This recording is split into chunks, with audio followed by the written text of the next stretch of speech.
بسم الله الرحمن الرحيم والصلاة والسلام على رسول الله وعلى آله وصحبه أجمعين. سلامي خواهي قورتان لێبێ بینێرانی خۆشەوید بیسەرانی ئازیز لە هەر کوێن سڵاوی خی گەورەتان لێبێ، خی گەورە تووشی خێر و بەرەکەتان بکە، خی گەورە تاعات و عیبادەت لە هەموو لایەکمان قبول بکە ئینشاء الله. دیسان هاتینەوە خزمەتتان لە لە شەوەکانی شەوە پیرۆزەکانی ئەم مانگە پیرۆزە بۆ پرسیار و وڵامی مانگی ڕەمەزانی پیرۆز. ئێمە گەشتینە ئەو بابەتانەی ئەحکامی کە لە سیامە بووین، چەند خاڵێکی بەسیط ماوە و هەندێک پرسیار کراوە، هەوڵە دەین بە پشتیوانی پەروەردگار پرسیارەکان جواب دەینەوە و بە پەلەش ئەم دوو خاڵە تەواو بکەین. یەکێت لەوانە من ماتە ئەثناء الشهری، هەر کەسێ مرد لەم مانگەدا وفاتی کرد لە مانگە پیرۆزەدا فليس عليه ولا على أولياء شيء على وليه شيء بما تبقى من الشهر، ئەو کاتە هیچ ناکەوتە سەری وەسەری ئەوشی کە ماوە لە سەری لەم مانگەدا. کەواتە گەر ئینسانێ بۆ نمونە لە مانگەگا برد، مانگی ڕەمەزانی لەسەر فەرز بوو، دەتوانن کەسوکارەکەی باقیەکەی بداتەوە لێی. من جعل فرض الصوم في رمضان أو جهل التحريم الطعام أو وطئ فجمهور العلماء على عذر.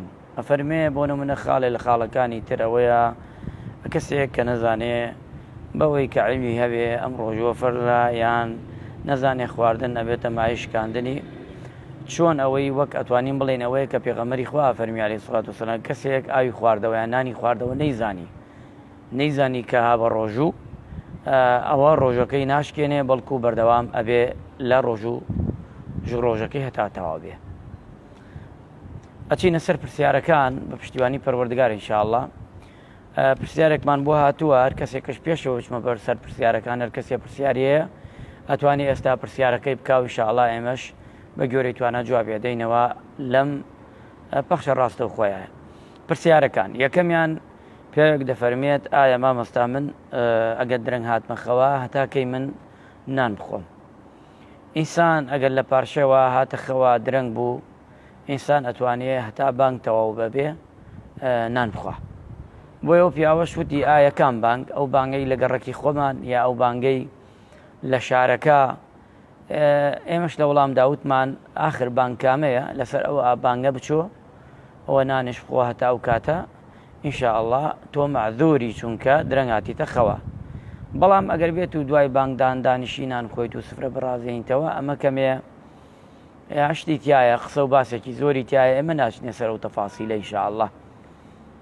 پرسیارێتر پیاوێکی بەڕێز پرسیاری کردووە، دەڵێت ئایا مامۆستا زەکات چۆنە؟ ئایا من ملیۆنێک مەیە زەکات یەکەوێ، 2 ملیۆن مەیە زەکات یەکەوێ؟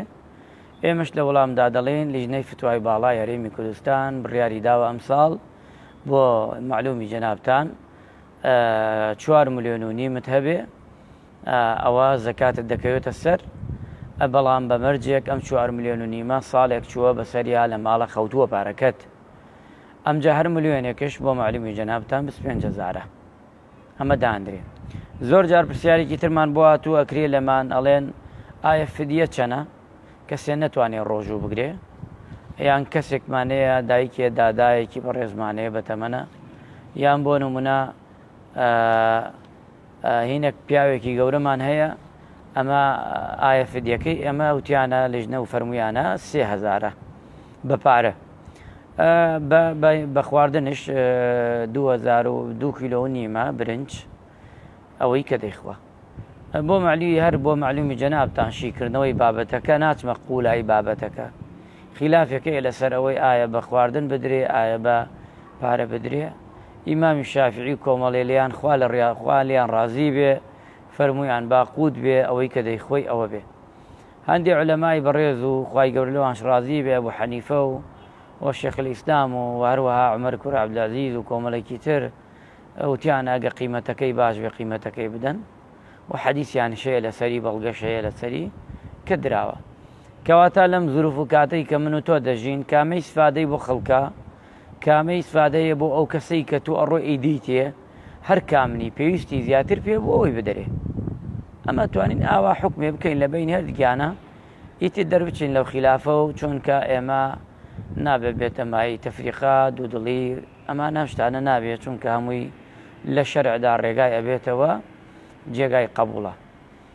و بابەتێکی ترش ئەوەیە ئینسان بێزگە لە ئەوەی کە هەر ملیۆنێک کوتمان 25,000دا لە زەکاتە و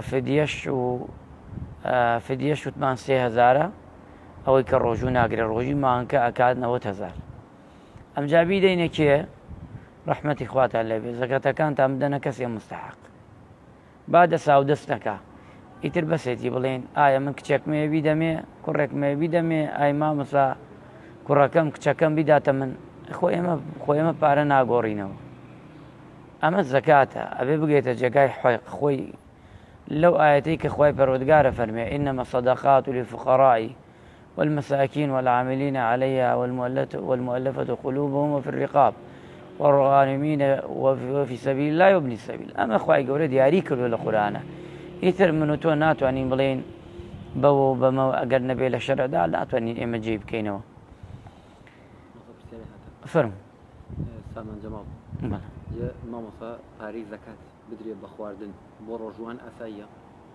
خواردن بۆ ڕۆژوان ئاسایی نییە چونکە پارە بڵێ لە جنسی خۆی برای بەڕێزەکەم کە پارەت بوو ئەبێ لە جنسی پارەکە زەکاتەکەی پێ بدەیت.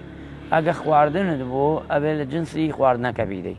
یعنی تۆ ئەگەر خواردنت دەرکرد نابێ بڕۆی بیکەیتە پارە و بیدەی ئەبێ خواردنەکە بدەی. ئەگە پارەتش دەرکرد زەکاتەکەی لە ملیۆنێکا 25,000 ئەبێ 25,000ەکە بدەیت چونکە قیاسەکە تێکەچێت و ئەگەر بێت و بڕۆی پارە بدەیتە جێگای خواردن شتێکی ترە چونکە لە شەرعدا پارە حکمی تایبەتی خۆی هەیە بۆ نمونە خواردنش حکمی تایبەتی خۆی هەیە. تۆ بێ هەردگی تێغڵکەی ئەو کاتە لەوەیە چە کەمێ بەسەوا بچی یان لێت تێک بچێ.